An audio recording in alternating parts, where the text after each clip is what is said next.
जी sir.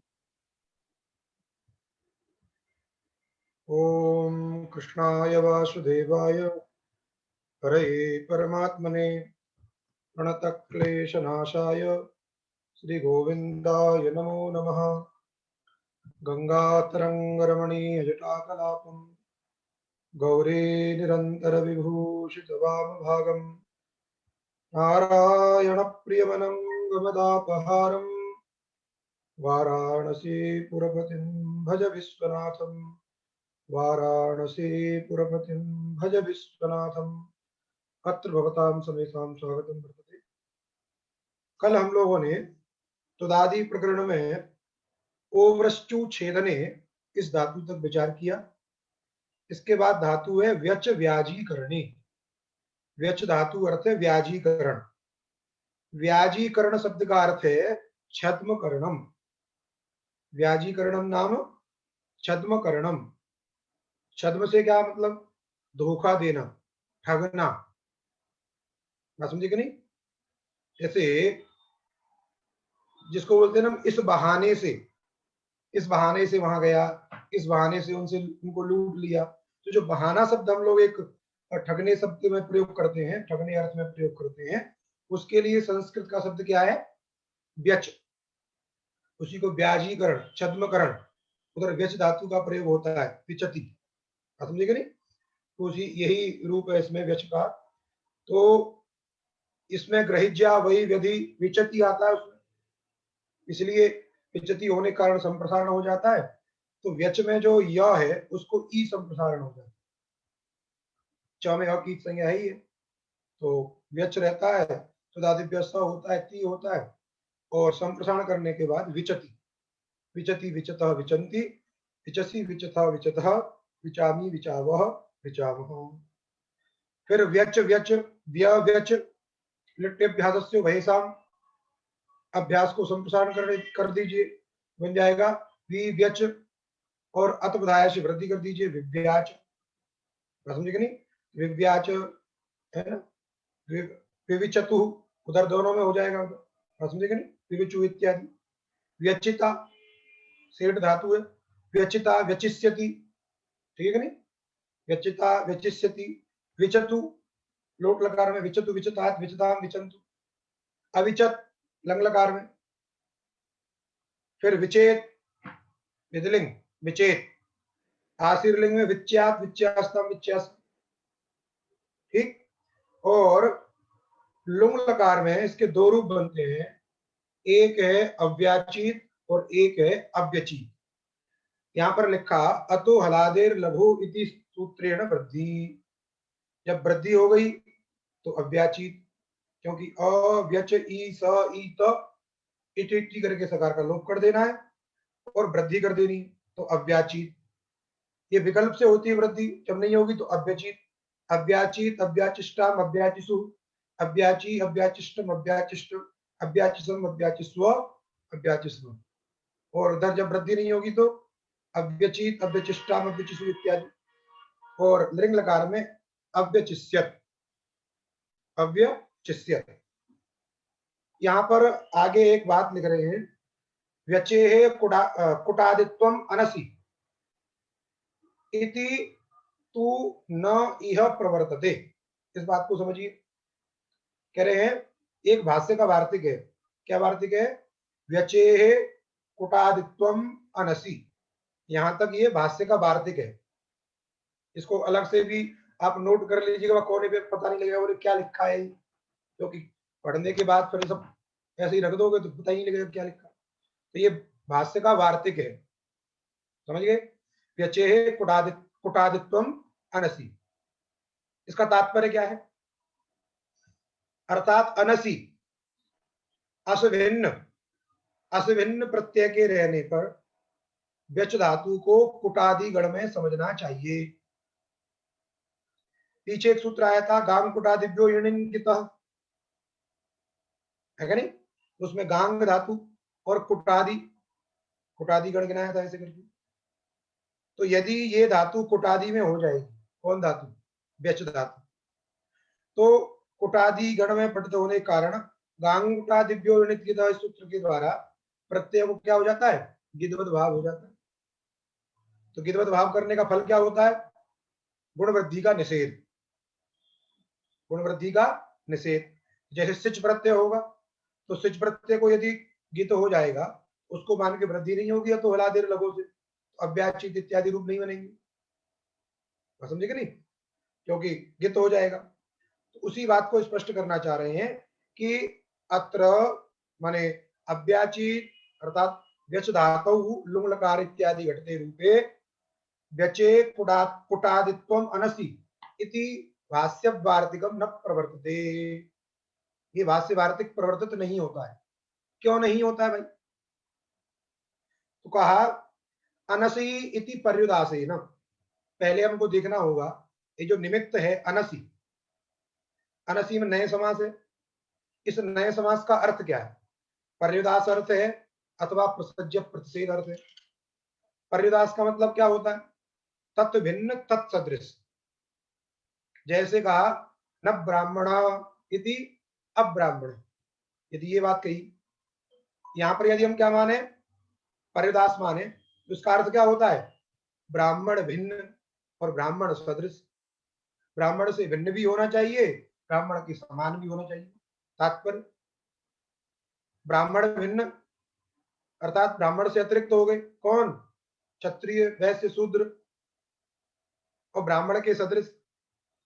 तो सदृश कहने और भिन्न कहने का मतलब क्या है, यदि केवल अर्थ करें ब्राह्मण भिन्न, तो ब्राह्मण भिन्न तो पूरी दुनिया हो गई, फिर ब्राह्मण को छोड़कर के जितने सब पदार्थ हैं सृष्टि में सब क्या हो गए, ब्राह्मण से भिन्न हो गए। तो आपसे किसी ने कहा अब ब्राह्मणम आने, इसका मतलब ये नहीं कि ब्राह्मण से भिन्न कोई भी चीज ले आओ, लोटा ले आओ, डंडा ले आओ, ऐसा नहीं होता। तो वहां पे क्या बोध करते हैं, ब्राह्मण से भिन्न और ब्राह्मण के समान किसी व्यक्ति को लाना, क्योंकि उसका अर्थ क्या है, तद भिन्न तत्सदृश। तो ब्राह्मण को तो नहीं लाना है क्योंकि ब्राह्मण भिन्न उसमें लगा हुआ है, लेकिन ब्राह्मण के समान ही होना चाहिए, अर्थात कोई मनुष्य होना चाहिए, पशु को समझ, पशु नहीं ले आना है, लोटा डंडा नहीं ले आना है, इसलिए उसको बोलते हैं पर्युदास। पर्युदास क्या होता है, सदृश, सदृश का बोध कराता है, तद भिन्न तत् सदृश।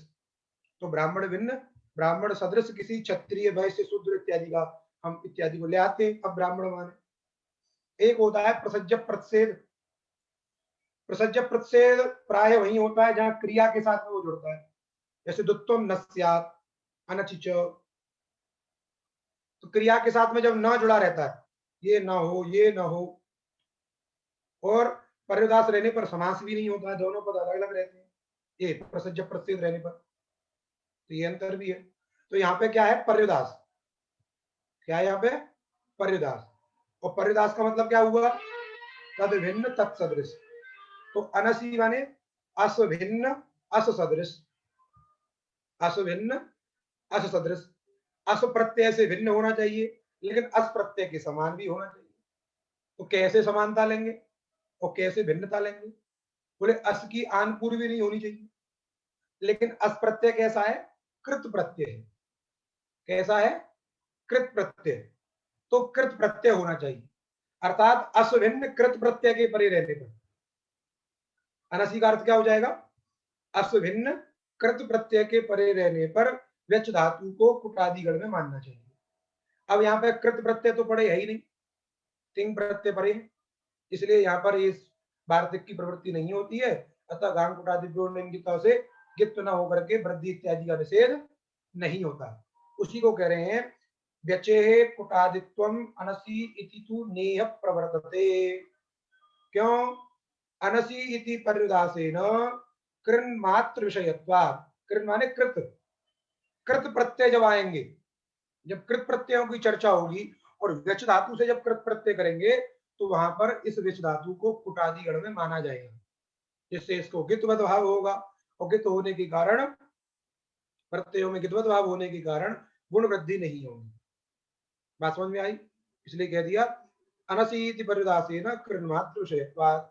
8 नंबर पे देखिए लिखा है अत्र अनसीति पर्युदासः तथा च असभिन्ने अससदृशे प्रत्यये परे व्यचेः कुटादित्वम् इत्यर्थ। असभिन्न अस सदृश प्रत्यय के परे रहने पर व्यच को कुटादि गण में मानना चाहिए। ठीक। एवंच गांकुटादिभ्य इति सूत्रेण तासादेः गिद अभावे ग्रहिज्या इति संप्रसारणे विचिता इत्यादि भविष्यति इति चेत न। क्यों? जब तासादि प्रत्यय भी क्या है, इनको भी यदि गिदवद भाव हो जाएगा तो गिद प्रत्यय को मान करके ग्रहिज्या वही व्यधि के द्वारा संप्रसारण होकर के विचिता रूप बनना चाहिए, व्यचिता नहीं। अभी बनाया था व्यचिता, व्यचितारु, व्यचितारा। अब कह रहे हैं क्या बनना चाहिए, विचिता। क्योंकि जब कुटादि हो जाएगी तो कहा कि नहीं ऐसी बात नहीं है, क्योंकि ये जो प्रत्यय है तासादि प्रत्यय, ये अश्वभिन्न प्रत्यय तो है लेकिन कृत प्रत्यय नहीं है। इसलिए कहा तासादे गिद भावे ग्रहिज्या इति संप्रसारणे विचिता इत्यादि भविष्यति इति चेत न। यतः सादृश्यम कृत्वेन ग्राह्यम, जो सादृश्य हमने ग्रहित किया है तद भिन्न तत्सदृश, वो कृत्वेन अर्थात अस भिन्न अस के समान अर्थात कृत प्रत्यय होना चाहिए पर में, तब तो जो है इसको कुटादि गण में माना जाएगा। लेकिन यहाँ पे ऐसा है ही नहीं। तासादि जो प्रत्यय है, सिजादि जो प्रत्यय है, वे कृत प्रत्यय नहीं है, इसलिए ये वार्तिक की प्रवृत्ति नहीं होगी और विचिता इत्यादि प्रयोग नहीं बनेंगे, अपितु व्यचिता, व्यचिष्यति, अव्याचित इत्यादि यही प्रयोग होंगे। बात समझ में आ गई? अब आगे धातु है उची उंचे। उची उंचे, उंच धातु का अर्थ क्या है? ये एक विशेष अर्थ है इसका। क्या अर्थ है भाई? उसी को देखिए, इस कार्य का टाइप में लिखा है यादव कोश में, इसका अर्थ किया गया है। क्या होता है उंच माने? तो देखिए, उंच कणस आदानम। अभी गेहूं हो रहे हैं और लगभग कुछ जगह कट रहे हैं, गेहूं कटाई चल रही है, कुछ जगह कटाई होने वाली है। तो गेहूं कटाई के बाद में एक होता है काम। क्या काम होता है? कि सभी जितने किसान लोग हैं, अथवा पहले जमाने में जो है जो साधु इत्यादि होते थे, वो गेहूं की कटाई होने के बाद खेतों में जाते थे और खेतों में जो दाने गिर जाते थे अनाज के, खेतों में जो अनाज के दाने गिर जाते थे उनको एक एक दाने को बीनते थे। दाने, तो दाना जब बीनते थे तो उस वृत्ति को, इस प्रकार के कार्य को क्या कहते थे? कुंच। और कभी कभी क्या होता है, खेत में पूरी बाली भी गिर जाती है, उसकी बाली गिर जाती है, तो बाली को बीनने का काम होता था सिल। इसलिए हमारे यहाँ आज भी कहते हैं सिला बीनने जा रहे हैं, सिल उठाने जा रहे हैं। खेतों में से जब गेहूं इत्यादि कट जाते हैं तो सिल को बीनने जाते हैं। बात समझे कि नहीं? सिल उठाने के लिए जाते हैं, वो बाली जो गिर जाती हैं उनको भी उठा उठा के इकट्ठा किया जाता है। तो दोनों अलग अलग है। जब व्यक्ति एक एक दाना मात्र उठाता है, उस वृत्ति को कहते हैं हम उंच वृत्ति। और जब कोई व्यक्ति पूरी बाली को उठा लेता है, बाली गिरी है तो बाली को उठा लिया, तो उसको कहते हैं सिल वृत्ति। बात समझे कि नहीं?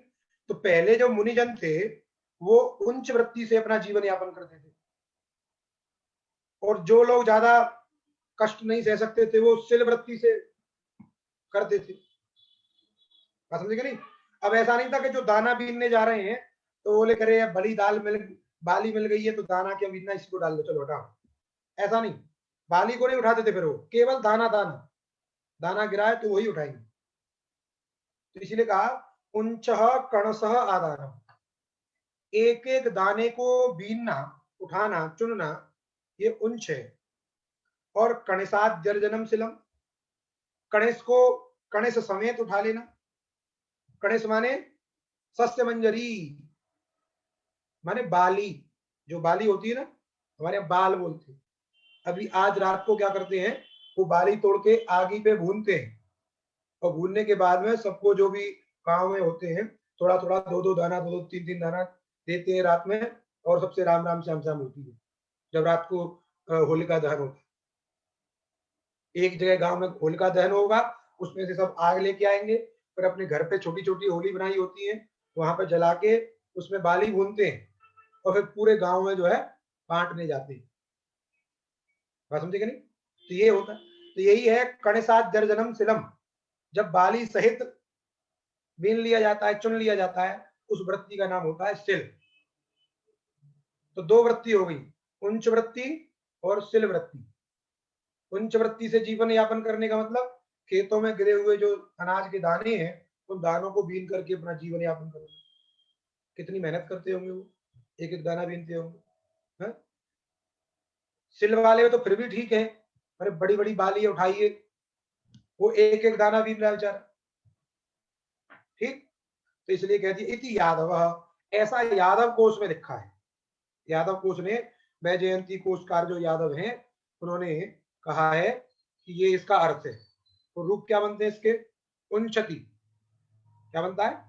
उंचति, क्योंकि उंच उच्ची धातु है, इद तो नुम धातु से नुम हो जाएगा और न को अनुस्वार परस्वरण हो जाएगा, यह बन जाएगा उंच।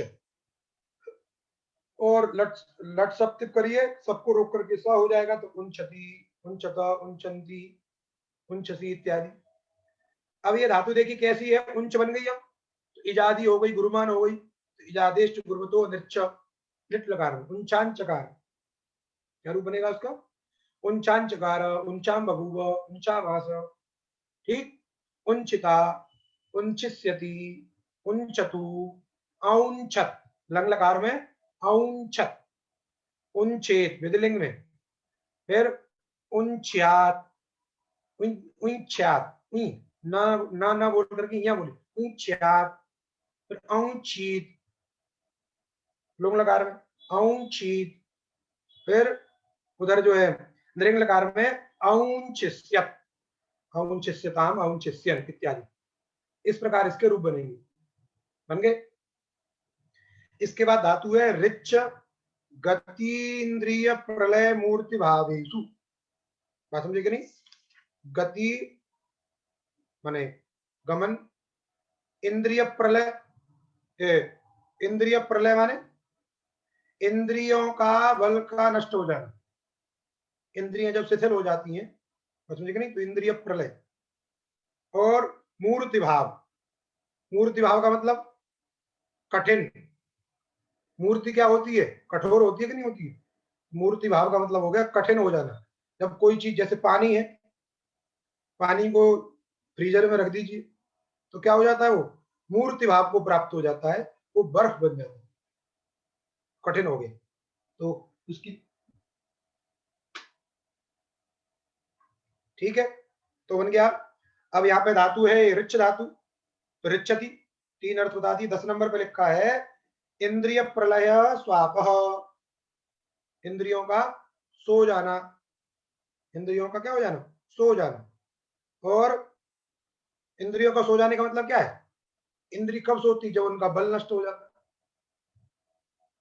है, समझे कि नहीं? और मूर्ति भाव काठिन्यम, मूर्ति भाव किसे कहते हैं? कठिनता को। रिच्यति, रिच्यति, रिच्यता, रिच्यंती, समझे कि नहीं? फिर लिट लकार में आनर्च, क्या बनेगा? आनर्च। इसमें लिखा देखिए रिच्यति ऋतामिति गुण, रिच्यति ऋताम से क्या हो जाएगा? गुण होगा। फिर कहा द्विहल ग्रहणस्य अनेक हल उपलक्षणत्वात् नुट, क्यों? तस्मान नुट द्विहल, तस्मान नुट द्विहल, आनर्च, आनर्चतु, आनर्चु, पीछे प्रयोग बनाए थे। तो उसमें कहा था दीर्घी भूतात परस्य, है ना, तस्मात नुट द्विहल। द्विहल से तात्पर्य क्या था? द्विहल से तात्पर्य था अनेक हल जिसमें रहे। समझे कि नहीं? इसमें क्या रहे? अनेक हल रहे। दो तो रहे ही, दो से अधिक भी रहेंगे तब भी उसको क्या कहेंगे? द्विहल कहेंगे।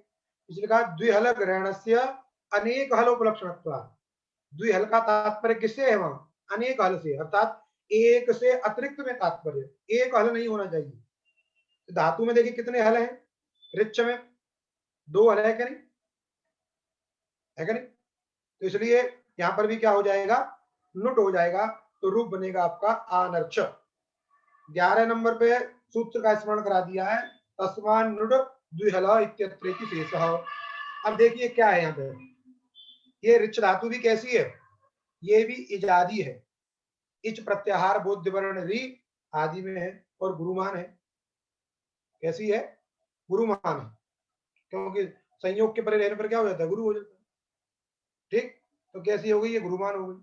अब इसमें क्या करना है, रिच धातु से पहले करिए आप जो लिट करिए, रिच लिट, लिट के स्थान पर तिप करिए, ऋणल करिए, अब बचेगा रिच अ, रिच अ। अब दित्तो करिए, रिच रिच अ, रिच रिच अ। अब रिच रिच अ करने के बाद इसमें गुण कर लीजिए, हर गुण हो जाएगा।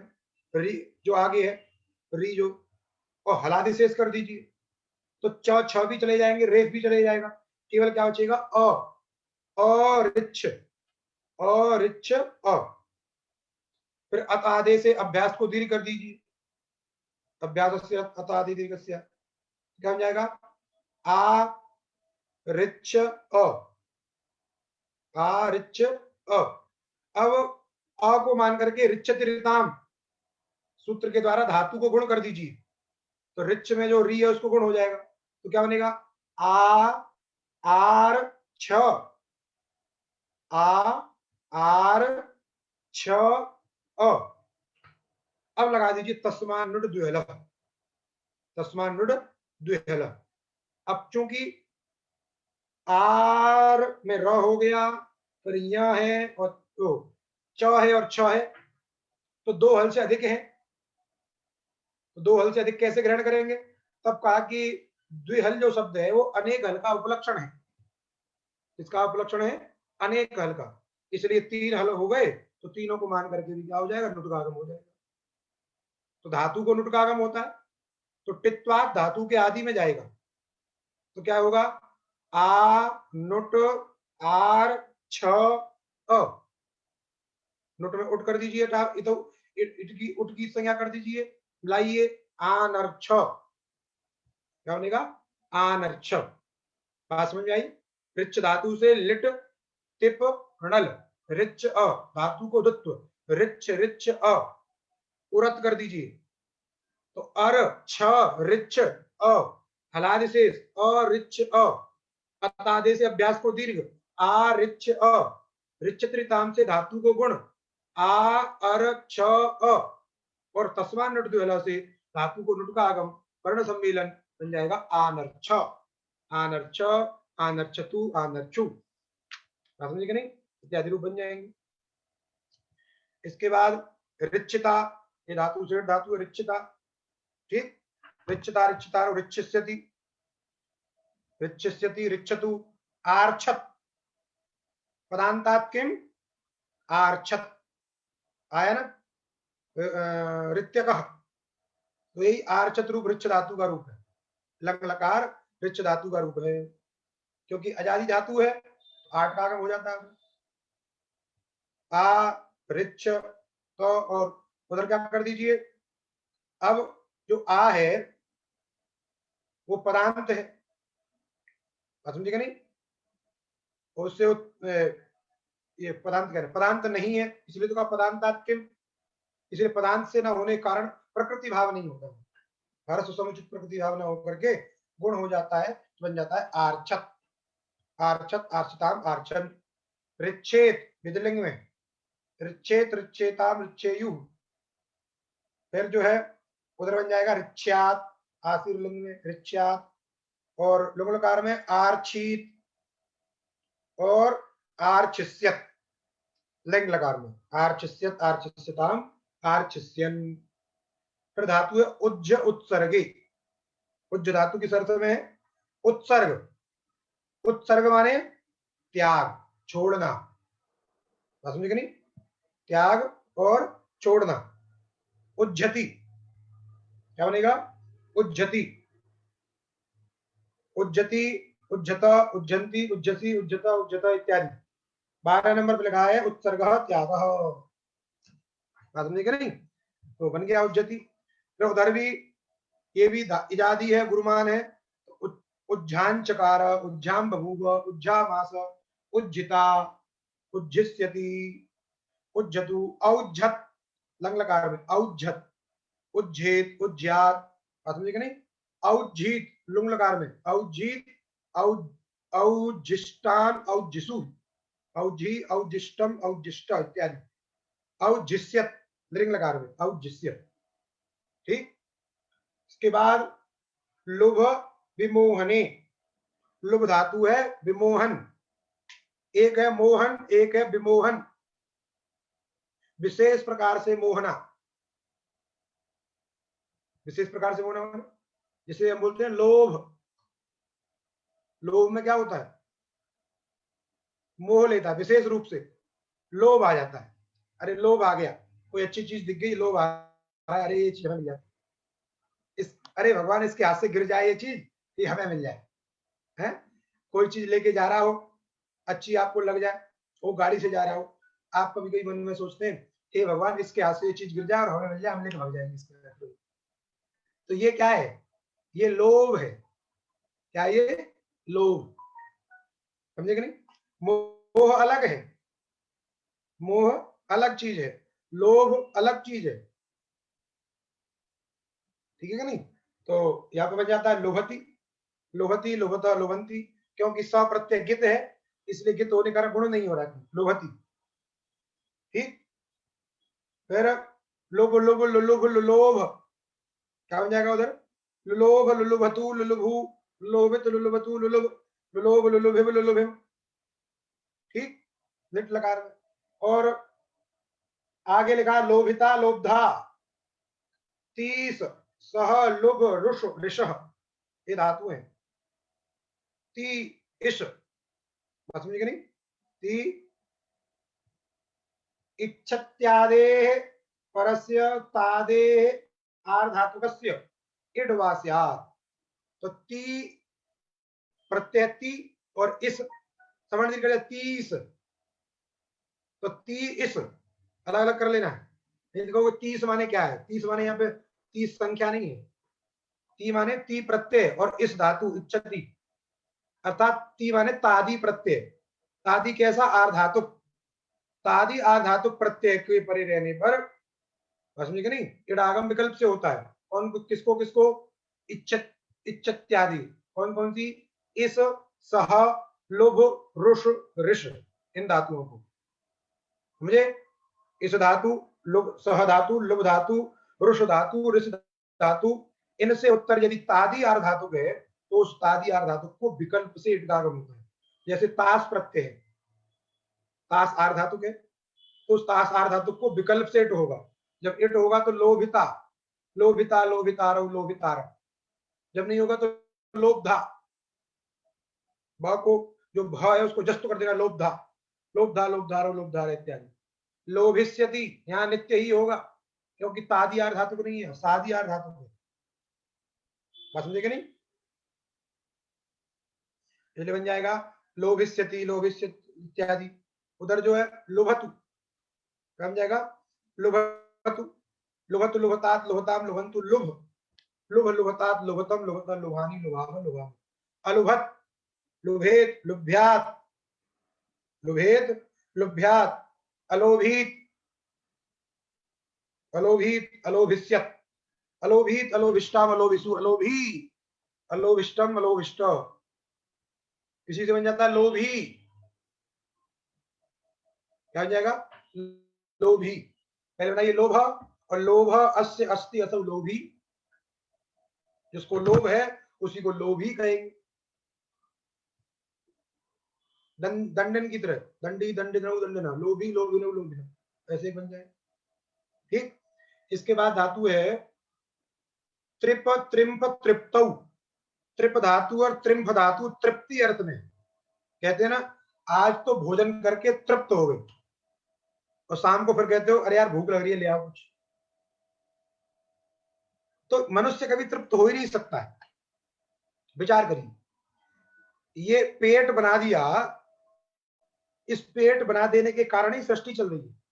अगर किसी को भूख न लगती तो ना यहाँ गुरुजी पढ़ा रहे होते और ना चेला जी सुन रहे होते, है कि नहीं? और ये विचित्र गड्ढा है, दुनिया के कोई से गड्ढे हैं भर जाते हैं, बात समझेगा नहीं? कुआं तक जो है बंद हो जाते हैं, तालाब तक जो है पट जाते हैं, लेकिन ये एक ऐसा गड्ढा है, ये भरता ही नहीं। बात समझेगा नहीं? आप लगा लीजिए, आप जितनी उम्र आपकी हो गई, कितनी रोटियां खा ली हैं आपने? अगर 4 सुबह और 4 शाम को खाते हो तो 8 रोटी रोजाना खाते हो। एक दिन में यदि 8 रोटी खाते हो तो महीने भर में कितनी खाई? 8 3 24, 240, 240 इंटू 12, फिर साल जोड़ते जाइए कितनी रोटी खा ली। आयुर्वर्ष शतम है परिमितम, रात्रौ तदर्धं गतम। मनुष्य की आयु 100 तो बहुत कह दी, अब तो अधिकतम आयु क्या है? 100 है। उसमें से आधी वर्ष 50 वर्ष सोते सोते निकल जाती है। रात्रौ तदर्धं गतम। फिर उसकी आधी जो बची है पढ़ने में, है ना, सेवा करने में, इधर उधर करने में चली जाती है। फिर उसकी आधी, कुछ जिस समय बालक रहते हैं उस समय कुछ कर नहीं पाते हैं, जिस समय बूढ़े रहते हैं उस समय भी कुछ नहीं कर पाते हैं। बात समझे कि नहीं? वो भी इधर उधर खराब हो गई, बालक वाली भी खराब हो गई, 10 5 वर्ष, 10 5 वर्ष बूढ़े हो गए, वो भी खराब हो गई। बचा क्या? कुछ नहीं। सौख्यम कुता प्राणी नाम, प्राणियों को सुख कहीं नहीं है। इसलिए अपने पठन पाठन अध्ययन अध्यापन इसमें लगे रहिए। काव्य शास्त्र विनोदे न कालो गच्छति धीमताम, यही होना चाहिए। समझेगा नहीं? कहाँ कथा में लगवा देते हो। हाँ, त्रिप त्रिम्प तृप्तौ, ते तृप्ति अर्थ में। किस अर्थ में? तृप्ति अर्थ में। तो त्रिपति, त्रिपति, त्रिपथा, त्रिपंती गुण नहीं होगा क्योंकि स्व प्रत्यय हो जाता है। त्रिप त्रिप त्रिप त्रिप तर त्रिप तत्रप ततर्प, त्रिप त्रिप तर त्रिप, और गुण कर दीजिए ततर्प, ततर्प, ततर्पतु, ततर्पु इत्यादि। तर्पिता, तर्पिष्यति, तर्पतु, अतर्पत, तर्पे, तर्प्यात्, अतर्पीत, ये त्रिप धातु के रूप हो जाएंगे। त्रिम्पति, त्रिम्पति, त्रिम्पत, त्रिम्पंती इत्यादि। यहां पे कह रहे हैं से त्रिम्फादीनाम नुम वाच्य, से त्रिम्फादीनाम नुम वाच्य आदि शब्द प्रकारे तेन ये अत्र नकारानुशक्तास्ते त्रिम्फादय। ये बात बता रहे हैं, कह रहे हैं कि स प्रत्यय के परे रहने पर त्रिम्फादी धातुओं को नुम कहना चाहिए, नुम कहना चाहिए। कह रहे आदि शब्द किस बात, किसका बोधक है? आदि माने प्रकार। जैसे कहते हैं ना सर्वाधिगण, अर्थात सर्व तो है ही और भी, तो वैसे यहाँ पे त्रिम्फादि, आदि माने और भी, इसलिए आदि माने प्रकारे वर्तते, सदृश। प्रकार शब्द का अर्थ क्या हो जाएगा? सदृश। तेन ये अत्र नकारानुशक्ता, इसलिए जो इस प्रकरण में या जो यहाँ धातु कैसी दिखाई दे रहे हैं? नकार से विशिष्ट दिखाई दे रही है। नकारानुशक्ता, नकार से अनुशक्त दिखाई दे रही हैं। बात समझे कि नहीं? तो उनको क्या समझना चाहिए? त्रिम्फादी समझना चाहिए।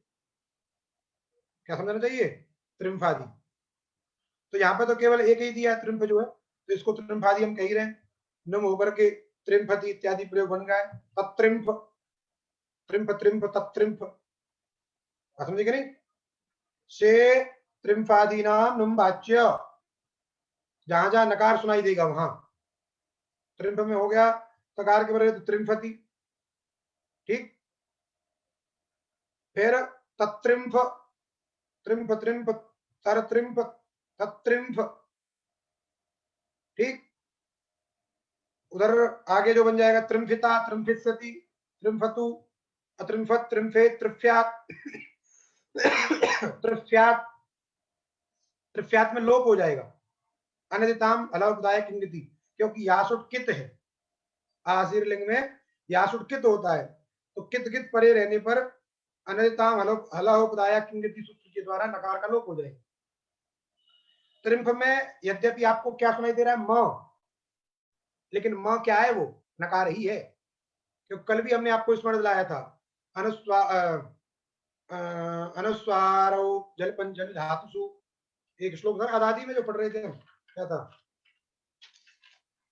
भूल गया। हाँ, नकार जा अनुस्वारो, पंचमौ जल धातुषु सकारजस सकारश्चेत रसाट्टवर्गस्तवर्गज अदादि के अंतिम पेज पे, तो वहां पे ही दिया था, है ना। पंचमो यथा, पंचम वर्ण के परे रहने पर, जैसे अंक अंच लुंट मंत त्रिंप इत्यादि, तो त्रिंप दिया उसमें। तो जहां जहां आपको पंचम वर्ण परे रहने पर, चाहे ङ सुनाई दे, चाहे य सुनाई दे, चाहे म सुनाई दे, चाहे ण सुनाई दे, उसको क्या समझना है, न। वो धातु कैसी है, नकारज ही है, नकार जऊ अनुस्वार, ठीक। तो बन गया। इसके बाद देखिए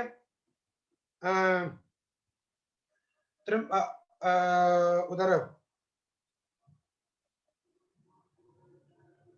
लुंग लकार में, ये तो उधर हो गया त्रिफ्यात आशीर लिंग में, क्योंकि आशीर लिंग में यासुट कित है, इसलिए लोप हो जाएगा त्रिफ्यात। उधर बन जाएगा अत्रिमफीत, अत्रमफीत, अत्रमफिष्टाम, अत्रमफिषु, और अतम अत्रिमफिष्यत, अत्रिमफिष्यत, अत्रिमफिष्यताम, अत्रिमफिष्यन इत्यादि, ठीक। अब है मृड प्रिड सुखने, मृड धातु और प्रिड धातु, ये सुख, सुखने माने सुख देने अर्थ में। मृडति क्या रूप बनता है, मृडति। आप बोलते हो ना गंगाधर मृड मद नारी, शंकर जी के लिए मृड शब्द का प्रयोग करते हैं। उसमें देवी प्राद में भी कहीं आया मृड, मृड से क्या है श्लोक हमको याद नहीं आ रहा है। मृड प्रिड ये दोनों सुख, सुख देने अर्थ में, तो वहां पे मृड, मृड माने लोट लकार का रूप है। मृडतु मृडता मृडता मृडंतु मृड, सुख दो, गंगाधर मृड, समझेगा नहीं, इत्यादि। तो मृडति, मृडता, मृडंती, मृडसी, मृडता, मृडत, है ना। मृड मृड मर मृड ममर्ड, ममर्ड ममर्डतु ममर्डु ममर्डित ममर्डतु ममर्ड, ममर्ड ममर्ड ममर्ड, मर्डिता, मर्डिष्यति मृडतु, अमृडत मृडेत मृड्यात, और अमर्डीत, अमर्डीत और अमर्डिष्यत। वैसे प्रणति, प्रणवी इसी अर्थ में, सुख देने अर्थ में, प्रणति। अपर्ड, पर्डिता, पर्डिष्यति, पर्डतु, अपर्डत, है ना। अप्रणत, प्रणेत, प्रड्यात, अपर्डित, और अपर्डिष्यत।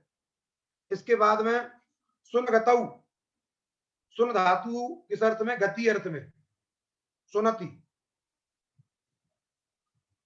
सुनना अलग है वो, ये सुन ताला पेशकार है, सुनति, सुनति, सुनता, सुनंती इत्यादि, ये जाने अर्थ में। सुसोन,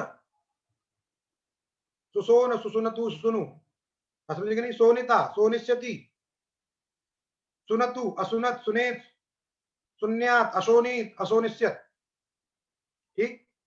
फिर है इसु इच्छाया, ये धातु किस अर्थ में, इच्छा अर्थ में। आप बोलते हैं इच्छा हो रही, इच्छति, इच्छति, इच्छता, इच्छन्ति, इच्छसि, इच्छता, इच्छते, इच्छा, बात समझे नहीं। इच्छति में इसु गमी यमाम छ, याद रखना है, सिद्ध प्रत्यय परे होने के कारण क्या हो जाएगा, छ हो जाएगा, और छ जब हो जाएगा तो चेतुक, ह्रस्व से चेतुक से, इसलिए तुक भी हो जाएगा, तो बन जाएगा चेच, तुक के साथ तुक हो जाएगा, तो इच्छ, ठीक है, इच्छति, इच्छति, इच्छता, इच्छन्ति, इच्छसि, इच्छता, इच्छता, इच्छाम, इच्छाव, इच्छाम, समझेगा नहीं।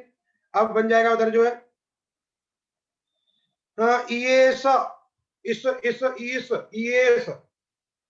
बन जाएगा, इस धातु को तो करिए, इस, और फिर अभ्यासस्यास वर्णे,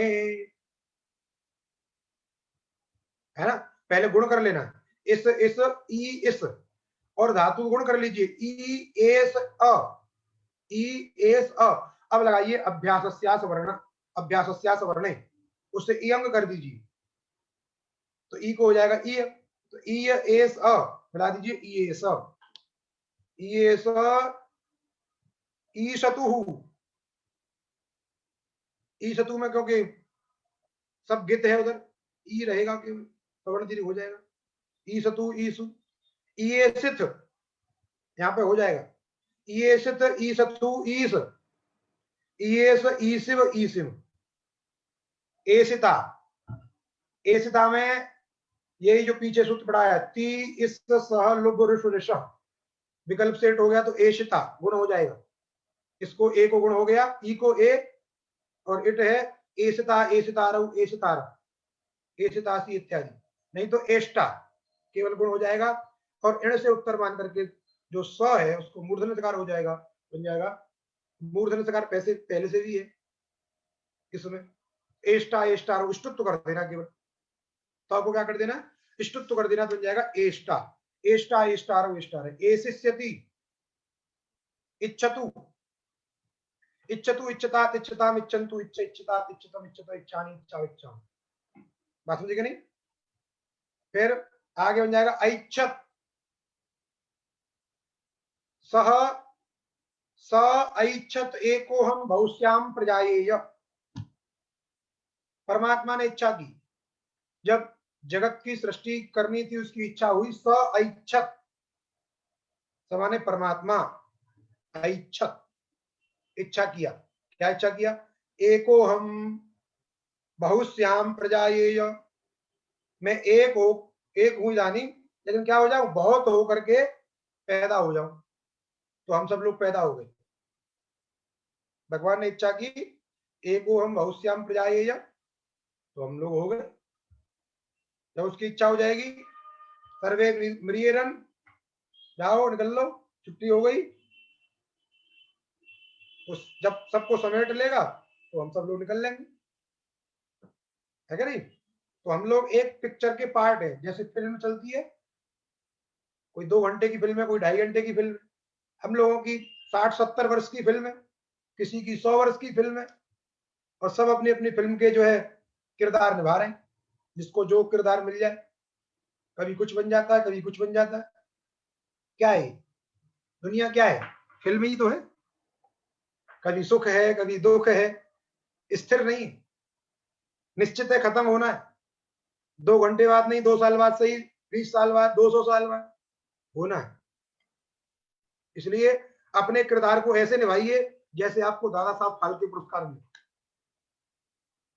अरे यहाँ तो लोक में ये अपना जो किरदार निभाते हैं, इनको ऐसे ऐसे पुरस्कार मिलते हैं, आप अपना अच्छा किरदार निभाएंगे तो परमात्मा आपको अच्छा पुरस्कार देगा, बात समझे कि नहीं। आपका दादा साहब फाल्के वही है, यहाँ के दादा साहब फाल्के से कुछ नहीं होना, दादा साहब भी यही रहेगा, फाल्के भी यही रहेंगे, इसलिए कहाँ चले जाते यार कहानी वानी में। तो ऐच्छत क्या बन गया, ऐच्छत। फिर उधर इच्छेद क्या बन जाएगा, इच्छेद, इस्यात, ऐशीत क्या बन जाएगा उधर, ऐशीत, और ऐशिष्यत, ऐशिष्यत, ऐशिष्यताम ऐशिष्यन इत्यादि। कुट धातु कौटिल्य अर्थ में, कुट कौटिल्य, अब ये धातु कैसी है, ये तो स्वयं कुटादि यहीं से शुरू हो रही है, कुट कुटादि आ गई, इसलिए गांग कुटादिति गित्वम, गांग कुटादिभ्यो निन्गिता, लेकिन लिखा किसके लिए है,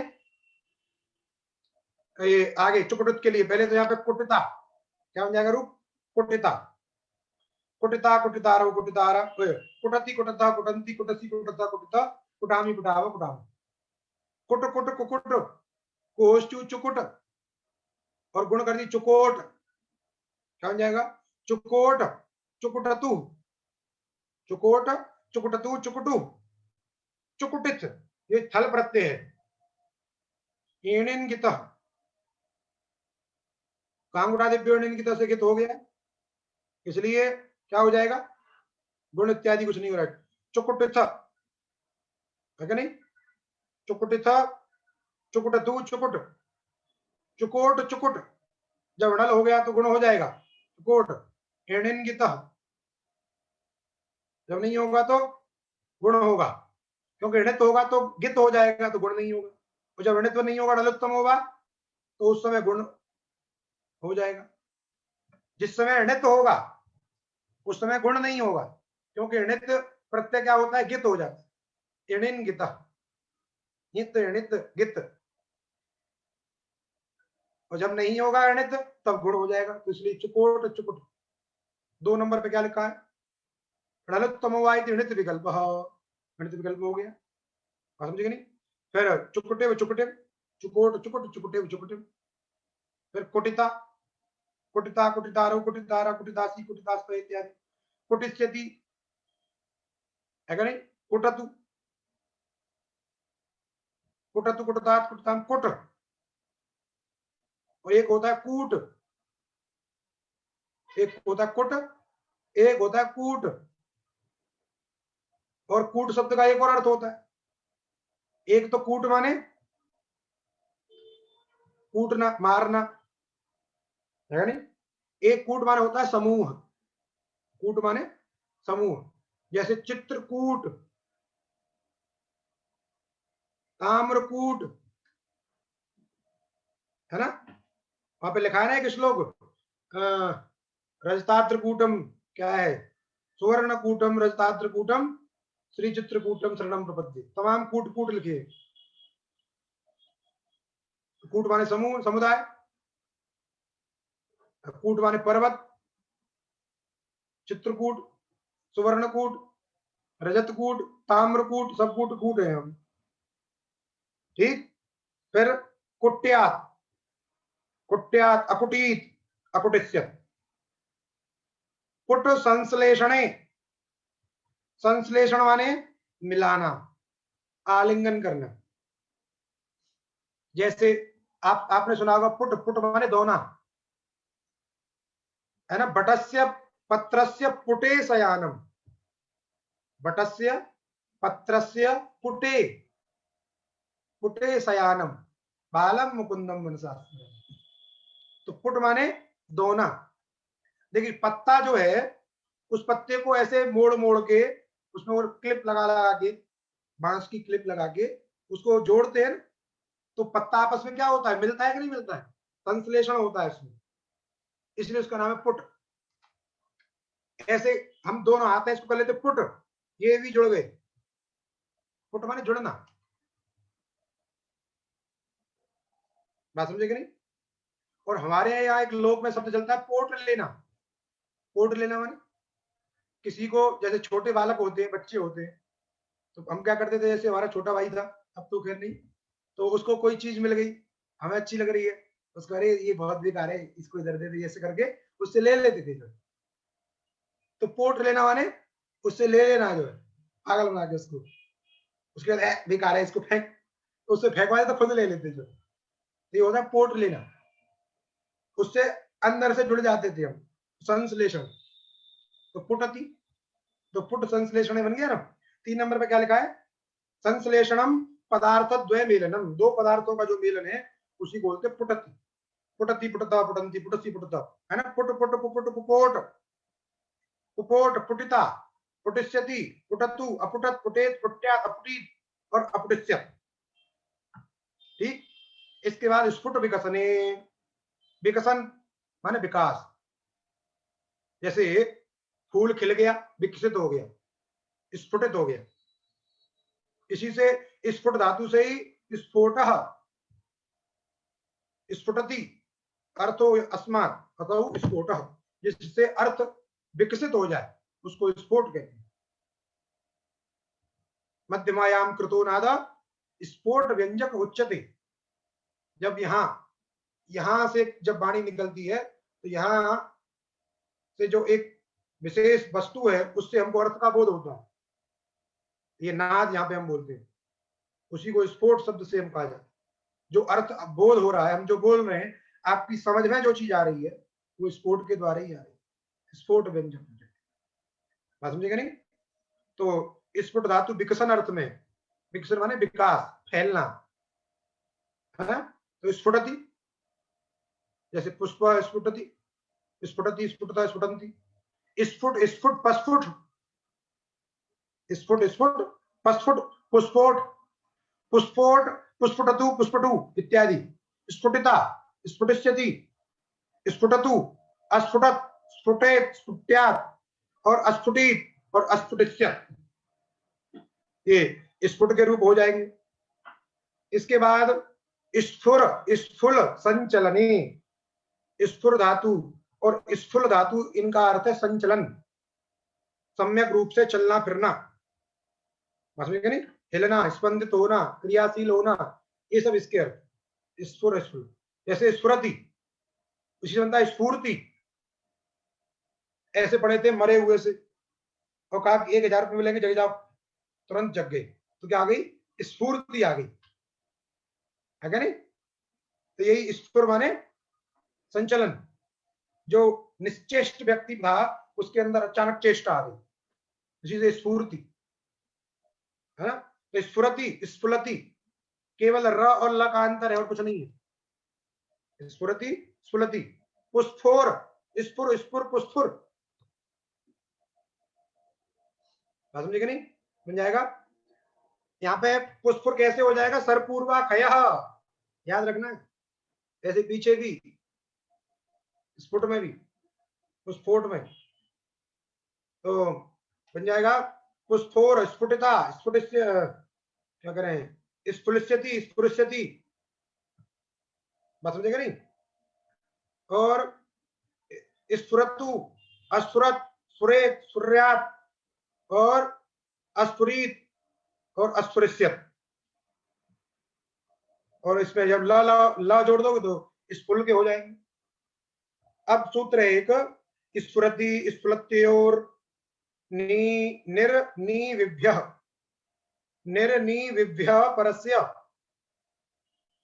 निर उपसर्ग से, नी उपसर्ग से और वी उपसर्ग से परे जो स्फुरति और स्फुलति है, स्फुरति और स्फुलति है, इन धातुओं के सकार को मूर्धन्य सकार होता है विकल्प से, सत्वम वास्यात्, स्फुरति स्फुलत्योः निर्निविभ्यः, निर्निविभ्यः परस्य, परयोः द्विवचने उधर, तो निर्निविभ्यः परयोः स्फुरति स्फुलत्योः, स्फुरति स्फुलत्योः सकारस्य षत्वं वास्यात्, ये वृत्ति हो जाएगी, तो विकल्प से सकार हो जाएगा, बन जाएगा निष्फुरति। 5 नंबर पे क्या लिखा है, सर परे खरी वा विसर्ग लोपो वक्तव्य, एक बार विसर्ग का लोप करना है, बात समझेगा नहीं। इति वार्तिकेन वा विसर्ग लोपे निस्फुरति, एक तो देखिए निस्फुरति विसर्ग है, एक विसर्ग और मूर्धन्य सकार वाला रूप है निस्फुरति, एक है निस्फुरति, तो निस्फुरति में विसर्ग का लोप किससे हुआ, तो नीचे लिखा है सर परे खरी वा विसर्ग लोपो वक्तव्य, वार्तिक, सर परे खरी, सर पर यदि खर है तो विसर्ग का लोप विकल्प से कहना चाहिए। इति वार्तिकेन वा विसर्ग लोपे निस्फुरति, और विसर्ग पक्षे वासरीति विकल्पेन विसर्गस्य सकारे निस्फुरति, तदभाव पक्षे विसर्जनीयस्य स इति सकारे तस्य इष्टत्वेन मूर्धन्य सकारे निष्फुरति, 3 रूप बन गए, एक बार विसर्ग रहित निष्फुरति, एक बार विसर्ग सहित निस्फुरति, एक बार दो मूर्धन्य सकार वासरी से, समझे नहीं, बन जाएगा वासरी के विकल्प भाव पक्ष में, और विसर्जनीय स से सकार हो जाएगा, इष्टुत हो जाएगा, तो दंत सकार को मूर्धन्य सकार हो जाएगा, तो निष्फुरति 3 रूप बन जाएंगे। वैसे ही निष्फुरति इधर भी आगे निष्फुरति, दो लिख दिया है ऊपर, एक में दंत सकार लिखा है, वो जब लिखा है जब सत्व नहीं हुआ, स्फुरति स्फुलत्य और जब नहीं लगा तब निस्फुरति, ऐसा ही रहेगा, ठीक। मूर्धन्य सकार जब होगा तो 3 रूप, निस्फुरति और निष्फुरति, और दोनों मूर्धन्य सकार निष्फुरति, जब मूर्धन्य सकार नहीं होगा तो ये केवल निष्फुरति, ठीक। अब ऋणु धातु स्तवने, ऋणु धातु स्तवन माने पूजन, स्तुति, किसी की स्तुति करना, प्रार्थना करना, इस अर्थ में नु धातु, ऋणोना से धातु के नकार को नकार हो जाता है तो बनता है नु, स्तुति करना, प्रशंसा करना। परिणूत गुणोदय, बात समझिए नहीं, क्या लिखा है, परिणूत, परिणूत गुणोदय, ये प्रयोग है कहीं का, बात समझिए नहीं। तो यहाँ पे परिणूत गुणोदय में 6 नंबर पर लिखा है णु धातु दीर्घांत इत्यत्र मानम दर्शितम। ये क्यों लिखा? परिणूत गुणोदय, ऐसा ये प्रयोग क्यों दिया? तो कहा कि कोई संदेह न कर ले ये धातु ह्रस्व है, नु धातु ह्रस्व मान ले कोई, तो बोले ये ह्रस्व धातु नहीं है, ये णु धातु दीर्घ ही है, इसलिए उस दीर्घ में ही प्रमाण दिया है परिणूत गुणोदय। ये क्या है? इसमें प्रमाण है। णु धातु दीर्घांत इत्यत्र मानम प्रदर्शितम, प्रमाणम प्रदर्शितम, अन्यथा परिणुत इति स्यात्। यदि णु धातु ह्रस्व होती तो परिणूत की तरह, परिणूत की जगह क्या रूप बनता? परिणुत, ऐसा प्रयोग होना चाहिए, लेकिन ऐसा प्रयोग नहीं, परिणूत है। अतः प्रयोग को दिखाकर के ये निश्चित कर रहे हैं कि णु धातु दीर्घांत ही है। एक अलग है वो णु धातु, लेकिन ये धातु कैसी है? दीर्घ है। और जब स होगा तो उभंग हो जाएगा, तो बन जाएगा नुमति, नुवति, नुवति, नुवता, नुवंती, नुवसी, नुवथा, नुवथा, नुवामी, नुवाव, नुवाम। उधर जो है नु नु नु नु नु और ह्रस्व नुनु और वृद्धि नुनऊ, आवादेश नुनाव, नुनाव, नुवतु, नुनुवु, नुनाव, नुनवतु, नुनुवतु, नुनुवित, नुनवतु, नुनुव, नुनाव, नुनव, नुनुविव, नुनुविम, नविता, नविता का नुविता उभंग हो जाएगा, नुविता, नुविष्यति, नुविता, नुविष्यति, नुवतु, अनुवत, नुवेद, है ना? नुयात उधर क्या बन जाएगा? नुयात, अनुवीत लुंग लकार में, अनुवीत, अनुविष्टाव, अनुविशु और अनुविष्यत, ये बच जाएंगे इधर लिंग लकार में। अब आगे धातु आई टुमस्जो शुद्धौ, ये तो बहुत है, बोलते बोलते थक गए आज, बस बहुत यही तक है। टुमस जी शुद्धि अब कल कर लेंगे, यहां तक स्तुति कर ली, अब स्तुति के बाद अब शुद्धि अब कल करेंगे, है ना? बोलते बोलते जो है गला सूख गया है।